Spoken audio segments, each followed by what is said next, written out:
Morning, Grace Harbor. Like Nathan said, our text is Matthew 26 through 30. Now, as they were eating, Jesus took bread, and after blessing it, broke it, and gave it to the disciples and said, "Take, eat, this is my body."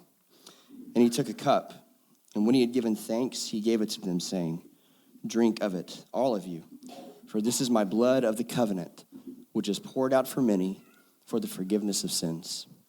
I tell you, I will not drink again of this fruit of the vine until that day when I drink it new with you in my Father's kingdom."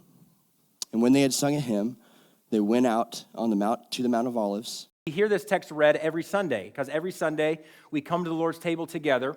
And I wonder if some of you have even memorized this, even just like by way of hearing it each week. You at least could probably quote most of it. But this morning, have the opportunity to just walk through it together and slow down a little bit and talk about the institution of the Lord's Supper. The night that the Lord instituted the Lord's Supper with his disciples. And that's what communion helps us to remember. So we have the opportunity every Sunday to see, to taste, to feel, to hear the good news of Christ's body and blood, as Jesus says, for you.